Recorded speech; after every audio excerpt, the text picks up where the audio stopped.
Hello बच्चों, कैसे हो आप लोग। उम्मीद है बहुत अच्छे होंगे और बहुत मन लगा के पढ़ाई भी कर रहे होंगे। तो आज के क्लास में हम लोग बिहार बोर्ड क्लास 6 के हिंदी के चैप्टर 12 को पढ़ेंगे, साथ में क्वेश्चन आंसर भी करेंगे। चैप्टर 11 तक का क्वेश्चन आंसर भी हम लोग कंप्लीट कर चुके हैं, साथ साथ चैप्टर भी कंप्लीट है। ठीक है, तो चैप्टर 12 है रहीम के दोहे। जो रहीम उत्तम प्रकृति का करी कसत कुसंग, चंदन विष व्यापत नहीं लपटे रहत भुजंग। रहीम कवि कहते हैं, उनके अनुसार जो व्यक्ति उत्तम स्वभाव का है उनको खराब व्यक्ति के संगति से कुछ भी दुष्प्रभाव जो है नहीं पड़ेगा। जैसे चंदन के पेड़ में सांप लिपटा रहता है, लेकिन फिर भी चंदन पर सांप के विष का कोई प्रभाव जो है वो नहीं पड़ता है। रहीमन निज मन की व्यथा, मन ही राखो गोय, सुनी अठिलई हैं लोग सब, बाँट न लई है कोई। रहीम कवि कहते हैं कि अपने मन के दुख को मन में ही समेटे रहो, क्योंकि अन्य लोग जो है तुम्हारे दुख को सुनकर केवल तुम्हारा उपहास ही करेंगे। कोई भी तुम्हारे दुख को बांट नहीं सकता है, इसलिए अपने मन के दुख को मन में ही छुपा कर रखो। रहीमन धागा प्रेम का, मत तोड़ेऊ चटकाए, जोरे से फिर ना जुड़े, जुड़े गाठी पड़ जाए। रहीम कवि कहते हैं कि प्रेम रूपी धागा को आसानी से तोड़ने की कोशिश मत करो, क्योंकि प्रेम टूट जाने पर नहीं जुड़ता, और यदि जुड़ता भी है तो उसमें गांठ पड़ जाता है। जैसे टूटे धागे को जोड़ने पर गांठ पड़ जाता है ना, उसी तरह प्रेम में भी जो है गांठ पड़ जाता है। ठीक है। तरुवर फल नहीं खात है, सरवर पियहि न पान, कही रहीम पर काज हित, संपत्ति सचहि सुजान। रहीम कवि कहते हैं कि वृक्ष जो है अपना फल नहीं खाता, सरोवर भी अपना पानी नहीं पीता है। उसी प्रकार जो सज्जन व्यक्ति है वो अपना धन संचय परोपकार के लिए ही करते हैं। रहीम देखी बरेन को, लघु न दीजे डारी, जहाँ काम आबे सुई, कहाँ करे तरवारी। रहीम कवि कहते हैं कि बड़े व्यक्ति या महान कार्य को पाकर जो है छोटे को कभी भी त्यागना नहीं चाहिए। कभी भी छोटे का त्याग मत कीजिए, क्योंकि जहाँ सुई काम आने वाला है वहाँ तलवार जो है कुछ भी नहीं कर सकता। मतलब सबका अपना अपना जगह होता है, सबका अपना अपना महत्व होता है। ठीक है। रहीमन वे नर मर चुके, जे कहूँ मांगन जाही, उनते पहले वे मुए, जिन मुख निकसत नाही। रहीम कवि कहते हैं कि वह व्यक्ति मरा होता है जो किसी से कुछ भी मांगता है, लेकिन उससे भी पहले जो है वह व्यक्ति मर जाता है जिनके मुख से याचक के लिए नहीं निकलता है। ठीक है। तो यदि कोई आपसे मांगे कुछ भी, अगर आपके पास हो तो जहाँ तक संभव हो दे देना चाहिए, क्योंकि कोई बहुत मजबूरी में ही किसी से कोई चीज़ मांगने आता है, ऐसे ही नहीं मांगता है। ठीक है। यो रहीम सुख होत है उपकारी के संग, बाटन वारे को लगे ज्यों मेहंदी के रंग। उपकारी व्यक्ति की संगति भी जो है वो लाभकारी होती है, क्योंकि जो मेहंदी बांटता है या दूसरे के हाथ में मेहंदी लगाता है तो उसका भी हाथ जो है मेहंदी के रंग में रंग जाता है। अर्थात जो परोपकार करने वाला है वो स्वयं जो है उपकृत हो जाता है। ठीक है।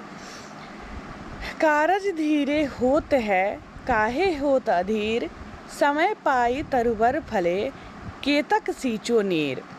मनुष्य को जो है अपने कर्म के प्रति कभी भी अधीर नहीं होना चाहिए, अर्थात धैर्य कभी नहीं खोना चाहिए, क्योंकि सब काम जो है समय पर ही होता है। पेड़ समय पर ही फलता है, चाहे हम कितना भी उसको क्यों न सींच ले, लेकिन जब तक उसका समय नहीं आएगा तब तक वो फल नहीं देगा। इसलिए सभी काम जो है अपने समय पे होता है, तो उसके लिए अधीर नहीं होना चाहिए कि मेरा ये काम नहीं हो रहा है। होता है ना, कभी कभी लोग बहुत ज़्यादा बेचैन हो जाते हैं कि मेरा ये काम क्यों नहीं हो रहा है, मैं इसके लिए कोशिश कर रहा हूँ, क्यों नहीं हो रहा है। लेकिन जो काम जब होना होता है तभी होता है। जिस तरह से कितना भी पेड़ को हम सींच लें, लेकिन उसमें फल तभी आएंगे जब उसका समय आएगा। ठीक है, अब शब्दार्थ का अर्थ देख लेते हैं। निज का है अपना, अठिलई है मतलब उपहास करना, तरवर का मतलब होता है वृक्ष, सचही का मतलब होता है इकट्ठा करना, उत्तम का अर्थ होता है बहुत अच्छा, कुसंग का मतलब होता है खराब लोगों का साथ, लघु का छोटा, तरवारी का तलवार, मुए का मृत, गोए का गुप्त या छिपाकर, बाटी का बांटना, सरवर का तालाब, परकाज का परोपकार, प्रकृति का स्वभाव, भुजंग का सांप, बरेन का उच्च और महान, मांगन का मांगना और निकसत का निकलना। ठीक है, अब अभ्यास प्रश्न है, जिसमें पहला प्रश्न है, अपने मन की पीड़ा को क्यों छिपा कर रखनी चाहिए। किसी के सामने अपनी पीड़ा को प्रकट करने से केवल उपहास ही सुनना पड़ता है। कोई हमारी पीड़ा को बांट नहीं सकता, इसलिए अपने मन की पीड़ा को मन में ही छिपा कर रखना चाहिए। सेकंड है, प्रेम को धागे के समान क्यों कहा गया है। जब भी धागा टूटता है तो जुड़ता नहीं है, और अगर जुड़ता भी है तो उसमें गांठ पड़ जाता है, गांठ लगा के ही उसको जोड़ना पड़ता है। उसी प्रकार प्रेम यदि टूट जाता है ना, तो उसे जोड़ा नहीं जा सकता, और यदि जोड़ने का प्रयास भी किया जाए तो उसमें गांठ पड़ ही जाती है। इसलिए प्रेम को धागे के समान जो है कहा गया है। किसी से कुछ मांगने के कर्म को कैसा बताया गया है और क्यों। किसी से कुछ मांगने के कर्म को मृत्यु के समान बताया गया है, क्योंकि यदि किसी से कुछ मांगते हैं, यदि वह नहीं देता है तो हमारा काम बिगड़ जाता है, अर्थात अपने काम को हम नहीं कर सकते हैं। जैसे मरा हुआ व्यक्ति जो है कुछ भी नहीं कर सकता। चौथा, सज्जनों की संपत्ति किस कार्य के लिए होती है। सज्जनों की संपत्ति जो है परोपकार के लिए होती है। जैसे पेड़ परोपकार के लिए फलता है और नदियाँ परोपकार के लिए ही बहती है। ठीक है, नेक्स्ट है, रहीम के कुछ सूक्तियाँ नीचे दी गई है। पाठ के आधार पर उन उदाहरण को लिखिए जो उन सूक्तियों के प्रमाण स्वरूप दिए गए हैं। अच्छे लोगों पर बुरे लोगों की संगति का बुरा प्रभाव नहीं पड़ता, तो इसका होगा, जो रहीम उत्तम प्रकृति का करी कसत कुसंग, चंदन विष व्यापत नहीं लपटे रहत भुजंग। ख है, भले लोग यानी सज्जन लोग परोपकार के कार्य पर खर्च करते हैं। तरुवर फल नहीं खात है, सरवर पियहि न पान, कही रहीम पर काज हित, संपत्ति सचहि सुजान। ग, हमें बड़े छोटे सभी का सम्मान करना चाहिए। रहीम देखी बरेन के, लघु न दीजे डारी, जहाँ काम आवे सुई, कहाँ करे तलवारी। दूसरों का भला करने वाले का अपना भला आप ही हो जाता है। जो रहीम सुखोत है उपकारी के संग, बाटन वारे को लगे ज्यों मेहंदी के रंग। हमें किसी कार्य के लिए अत्यधिक व्याकुल नहीं होना चाहिए। कारज धीरे होत है काहे होत अधीर, समय पाई तरवर फरे के तक सींचो नीर। नेक्स्ट,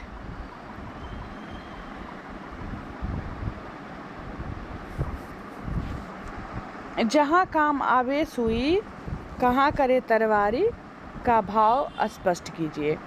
इसमें इसका वो होगा कि जो काम जो है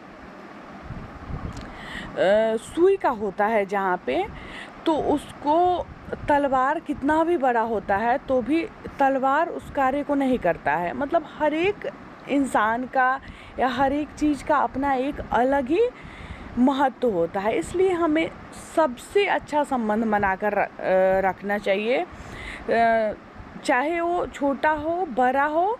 ऐसा कभी भी अपने मन में नहीं लाना चाहिए कि हमारे साथ होता है ना, कभी कभी इंसान को ये हो जाता है कि हमारे साथ बहुत अच्छा आदमी है तो फिर हम इसका क्या महत्व समझे।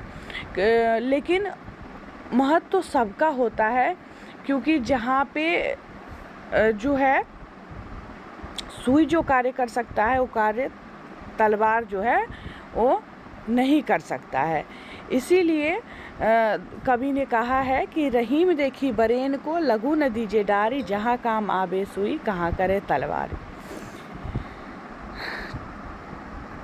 अगला को है पाठ से आगे, ऐसे किन्हीं दो अवसरों की चर्चा कीजिए जब आपने दूसरों के लिए काम किया और उसको लाभ मिला हो। तो ये आप खुद से आपको लिखना पड़ेगा कि कोई ऐसा अवसर बताना है कि जब आप किसी दूसरे के लिए काम किए, दूसरे के भलाई के लिए, और उससे उसको लाभ मिला।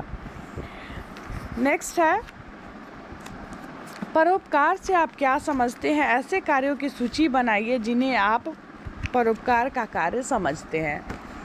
ठीक है, जैसे परोपकार का अर्थ जो होता है वो होता है दूसरों के हित के लिए काम करना। जैसे पेड़ लगाना, तालाब का निर्माण करना, स्कूल खुलवाना, कुआं खुदवाना या नलकूप लगवाना। ठीक है, या फिर सार्वजनिक स्थल है उसकी साफ सफाई करना, उसकी देख रेख करना। ठीक है, नेक्स्ट जो है वो है समान अर्थ वाले शब्दों को मिलाइए। राखो, राखो का मतलब होगा रखना। अठिलाना, अठिलाना का मतलब होगा इतराना। सरवर का अर्थ होगा तालाब। निकसत, निकलना। कारज मतलब काम।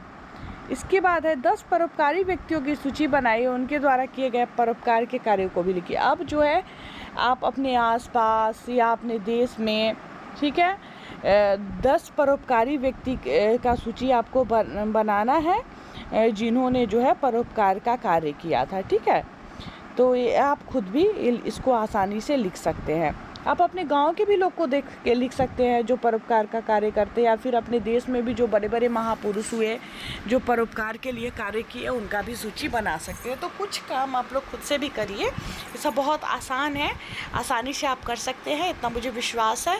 और चैप्टर हमारा जो है ख़त्म हो गया, और नेक्स्ट चैप्टर जो हमारा है चैप्टर 13 वो है दादा दादी के साथ। तो अगले क्लास में हम लोग चैप्टर 13 को पढ़ेंगे और धीरे धीरे सारे विषय को जो है हम लोग कंप्लीट करेंगे, सारे क्लास को कंप्लीट करेंगे। तो चलिए मैं मिलती हूँ फिर नेक्स्ट क्लास में, तब तक के लिए बाय बाय।